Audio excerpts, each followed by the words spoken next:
Hello and welcome back to Simple Time Studios, where we recount tales and epic solo roleplay for your entertainment. Today we will be trying a new system and an old setting. We will be returning to the Gliding Rim Galaxy, the setting of Grimmerspace, with a new system, Darkspace by DMing the World. It is a sci-fi rules compendium for the new Darkspace, rules light, OSR friendly fantasy game. Enjoy. The Endless Mall on the moon of Jylor. Ark was silent as he rode the elevator down to the abandoned department store. This was the second time his adventures took him through the dark underside of this sprawling, moon-spanning shopping mall.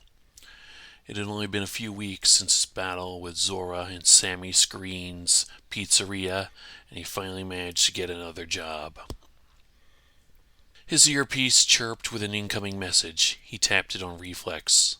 "Ark here," he began as he checked his gear one last time before the elevator arrived at his floor.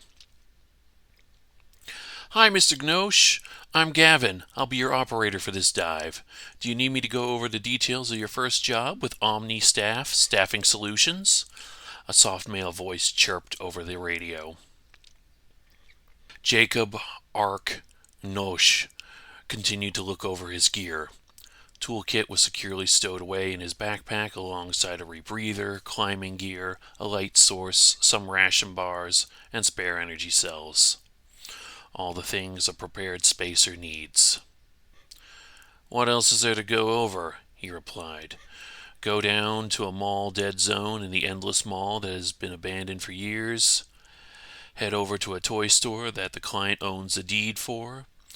Then load up a cart on all the unsold Fixer Rude robot action figures. That's what the client wanted, right?" he asked as he checked the heft of his electromagnetic salvager staff and made sure there was a fresh power cell plugged into the inert force weapon. "That's right. There should be a cart down in the old department store you can use to carry all the toys in one go. Try to avoid damaging the packaging too much. The client is a regular of ours," Gavin replied with a smile that was visible even over the audio channel.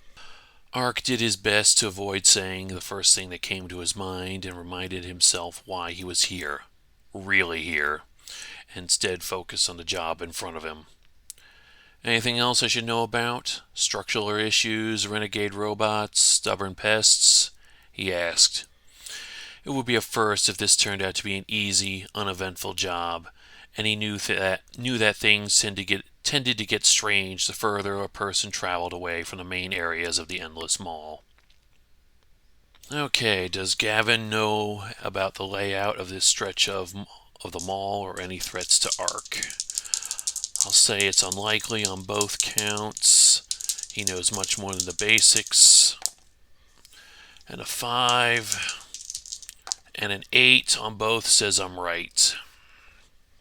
Management didn't say anything in particular about any of that, but no one's been down here for about a decade, not even the maintenance drones, so I wouldn't expect anything to work right except the elevator you're on. Just make sure your radio is on and we'll get through it together, though," Gavin replied with a positive chirp that never quite got close enough to grinding on Ark's nerves, but was never quite reassuring. "Great," Ark replied as he stepped off the elevator and into the abandoned department store. There was always more than management knew or told them. Always more. At one time, the department store served as a store anchor for this section of the mall, full of clothes, bedding, and appliances to sell to shoppers coming and going through the elevators Ark just arrived through. Now, the store was completely and utterly empty, a cavernous cube lined with carpet and tile walkways. Only a trio of empty jewelry or perfume counters between him and the exit to the mall sector proper provided any contrast to the otherwise empty space. The LED lights above him buzzed and flickered, the department store still drawing power from the main grid, despite not having seen a shopper in at least a decade. However, the mall beyond was not getting electricity. Its entrance loomed before him like an inky black maw. Looking around, Ark found the oversized cart Gavin mentioned behind a jewelry counter and gave it an experimental push. The wheels glided smoothly when he pushed. He didn't encounter any resistance when he tried to turn it, and otherwise it was a normal wire basket shopping cart. Not the fanciest contraption, for sure, but certainly was more reliable than those hover carts some idiot Fazarian futurist swore were going to be the next big thing. Resting his salvager's staff across the top of the cart and turning on his glow rod, Ark walked through the mall entrance and into the dark corridors beyond. Okay, as per Shadow Dark and Darkspace rules, I'm going to roll for initiative now for both Ark and the creature I know is roaming these halls. Ark gets a 17 on his initiative. The creature gets a 9 and is currently not aware of Ark, but will be soon. As per the solo Shadow Dark rules, I have 10 rounds of light, enough to make it to the toy store and back, assuming nothing goes wrong, which it certainly will. Ark walked through the abandoned thoroughfare, his glow rod casting a large pool of light illuminating everything nearby. Empty shops with signage for franchises that went out of business long ago, food stalls with appliance hookups for machines that had long since been packed up. The first turn he had to take was coming up soon. Ark spends part of his first round moving from the first to second room of the dungeon. He's going to first make a normal wisdom check to notice that the floor had gotten slick due to water leaking in from the ceiling above. He gets a 5 on a 1d20 minus 1, so he doesn't notice until his feet start to slide out from under him. Now he has to make a normal dexterity check on a 1d20 plus 1, and gets a 9. Off to a great start already by failing both checks. Walking along and lulling himself into an unwarranted sense of security, Ark didn't notice the sound of his footsteps changing until his feet slid out from under him with the sound of rubber boot soles squeaking across wet tile. Losing his footing, he tried to prop himself up with his cart, only to slide down and land on the floor butt first. Ow! At least I didn't whack myself in the head by pulling the cart down on top of me, Ark grumbled as he slowly climbed back to his feet and looked up at the ceiling. One of the water pipes for the floor above, at least he hoped it was water, had sprung a very small leak that had worked its way through the ceiling tile and was making a large puddle that he had walked right through the middle of. It was easy to miss. Something you wouldn't have noticed unless you were specifically looking for it. OSSS has a great healthcare plan if you get hurt on the job, Gavin chimed in over Ark's earpiece. I'm sure they do, Ark replied dismissively, brushing off his armored jumpsuit with hands covered by a pair of sturdy nylon work gloves. Walking out of the puddle with a bit more care than he walked in with, Ark attempted to push his way through the sturdy metal door on the other end and found it jammed shut. Shaking his head, he pulled out his salvager staff and wedged the bottom end of it into the door frame to force the service door open. All right. Ark attempts a normal strength check to force the door open. He has advantage because, as a strong archetype spacer, he has the might trait. First roll is a natural 1. Second roll is a 13. He narrowly makes it. Gritting his teeth and digging in his heels, sweat began to form on his forehead as the door swung open with a soft pop. Leaning against his staff, he looked over the door's broken inner workings. Welp, I hope we don't need to lock this door behind us. Wait a minute, he mused and pulled out his toolkit. Alright, Ark is going to attempt an intelligence check to fix the door. It's another normal check. First roll is a 10, but he has technical knack, so he has advantage on this roll. Second roll is a 7, and 10 is not enough. Ark started to open up his toolkit, only to look at the broken door again and put his tools back in his backpack. Nope, not going to be able to fix this with what I have on hand, he said after a second thought. Plus, we're on the clock. The client is expecting those figures soon, and you only have so much battery in your glow rod, Gavin replied over the radio. Besides, there's nothing down there, he added. Ark gathered up his gear and started to push his cart again. There's always something down in these places, he grumbled as he pushed his cart through the door and started to move on. Okay, that was one round.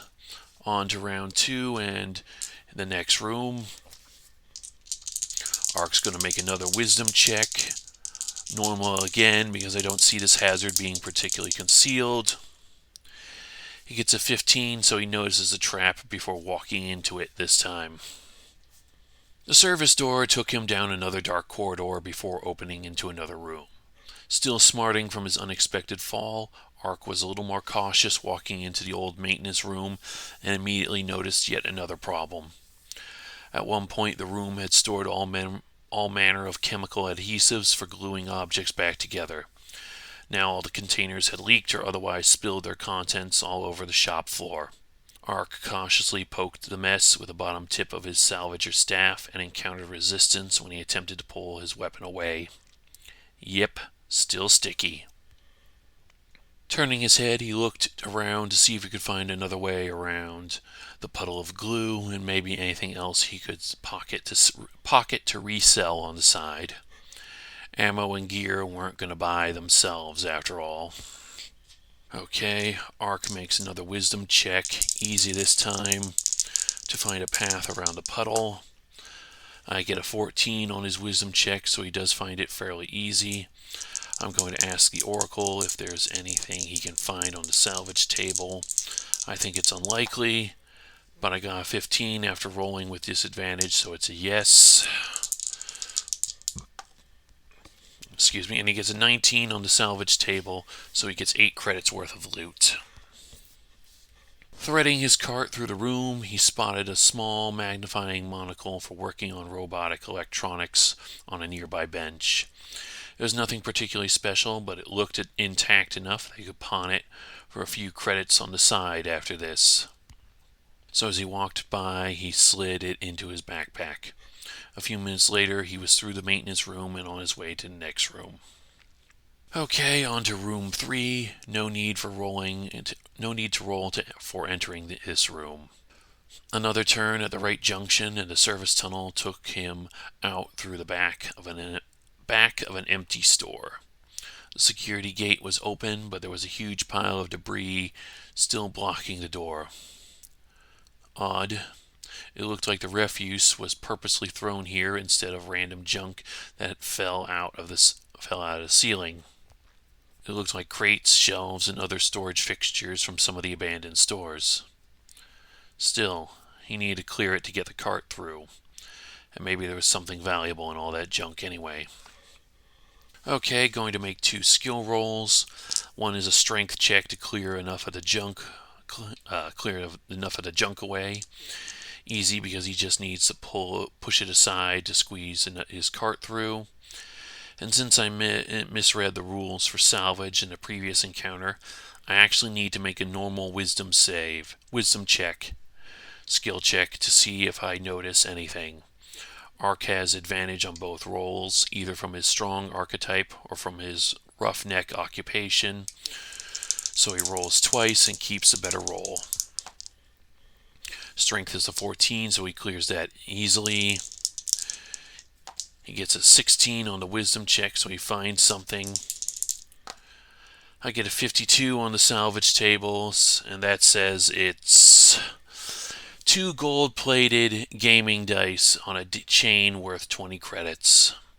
That is so in character for the Vazarians that built the Endless Mall that it's not funny. Polymer shipping crates and shelving units were lighter than they looked, so pushing and tossing them to the side was an easy task. As he cleared the last box from his path, a glint of gold caught his eye. is a pair of 20-sided dice, gold-plated and tied together by a flimsy golden chain. Another gaudy knick-knack typical of the Vazarians, but again, might be worth something when he pawned it off later, so he stuffed it in his pocket. With the way clear, Ark grabbed his cart and pushed further towards the abandoned toy store.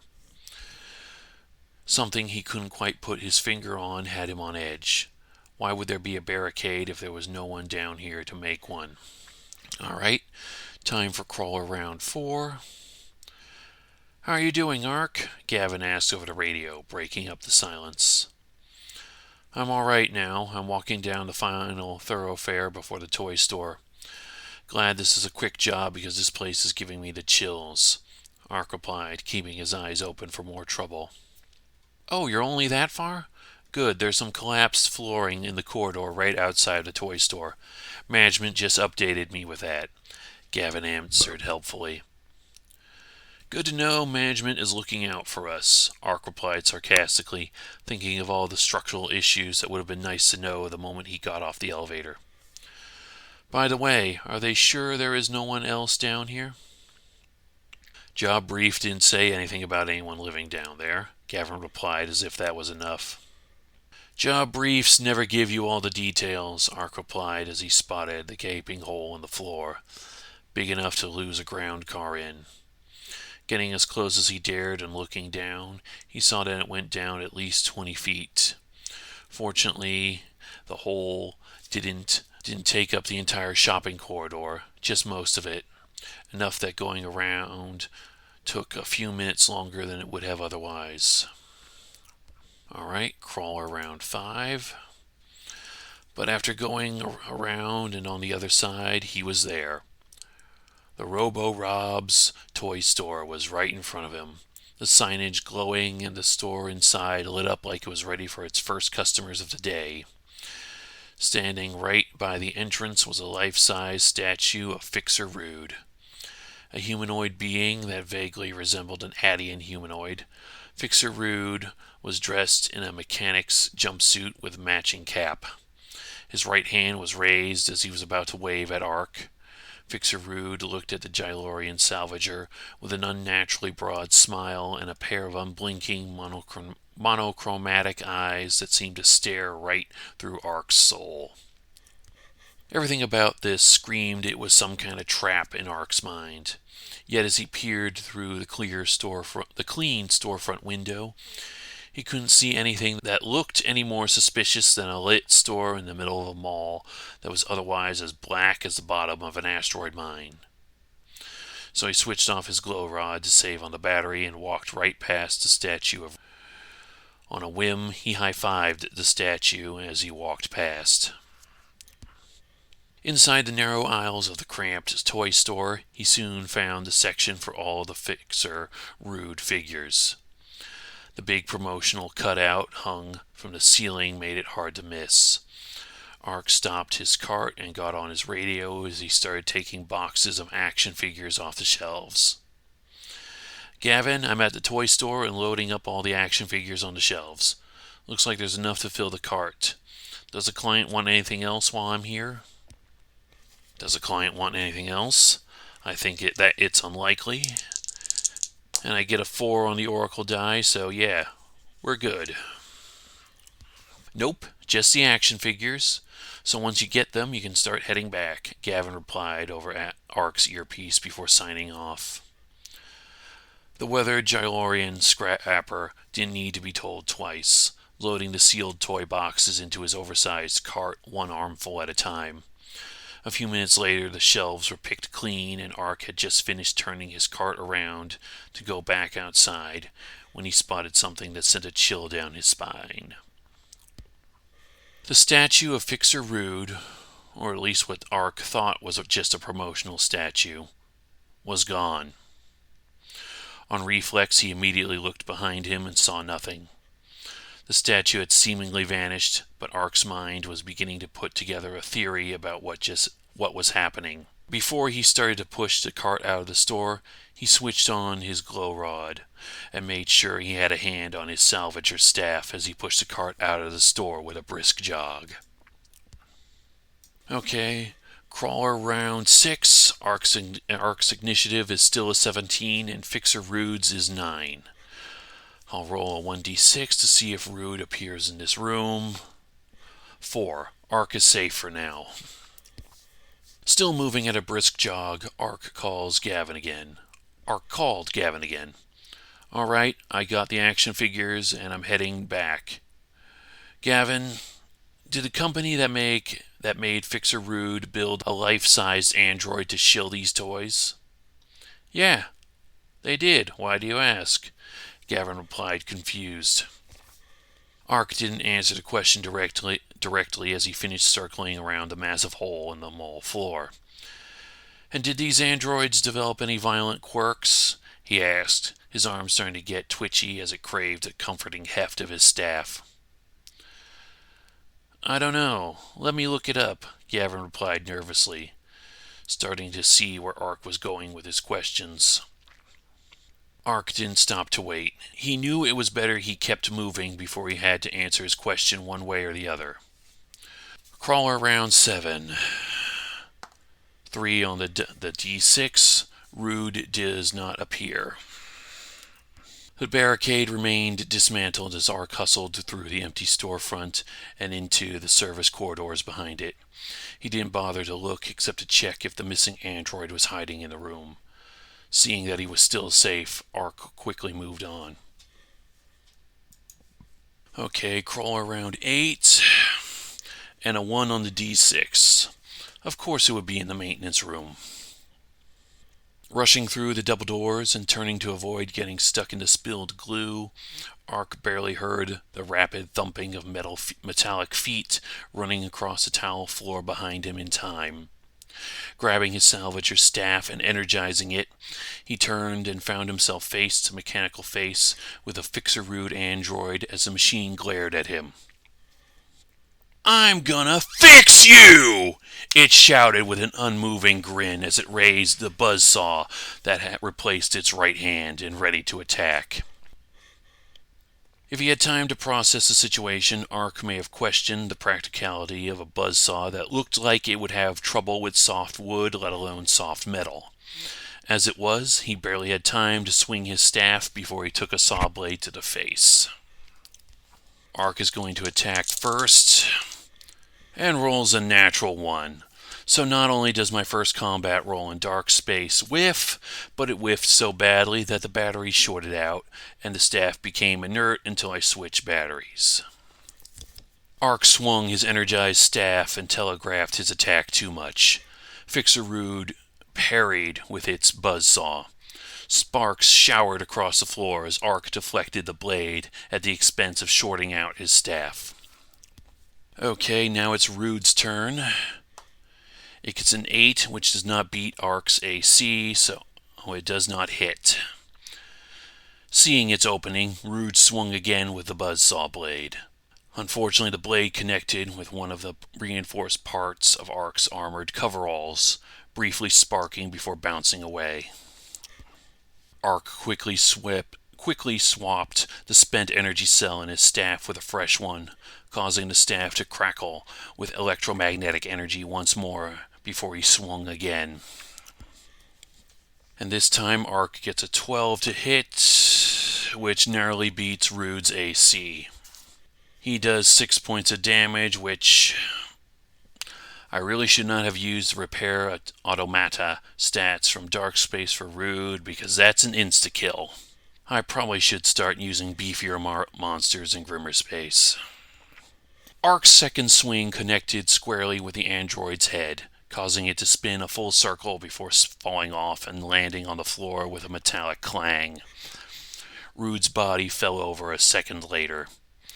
Ark looked down, and after a moment of shuffling the action figures around, threw the decapitated android into the cart and continued on his way. The energy cell in Ark's glow rod had started to flicker as he finally returned to the empty department store where his mission had begun. As he waited for the elevator to come back down and get him out of here, Gavin beeped in his earpiece again. Okay, so there was an incident where one of the promotional androids went crazy and tried to murder people with a buzzsaw and a blowtorch. The robots were supposed to be recalled after that. Ark looked down at the wrecked robot stacked neatly next to boxes of toys. Thanks for the tip. A little late, though, he replied as the elevator opened with the most welcoming chime. Alright, job complete. I'm going to review the rules and say that the recovered Fixer Rude android bumps the payout from easy to normal, and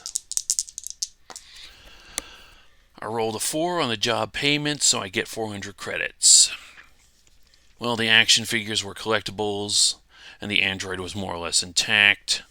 I also nab an extra 28 credits from salvage he can pawn off. Between that and the 10 credits I started with after character creation, I have 438 credits. I'm going to have to look at how XP is handled in Darkspace and decide if I want to use carousing or some milestone system, or both, and see if there's any other gear I can buy before his next adventure. End of session.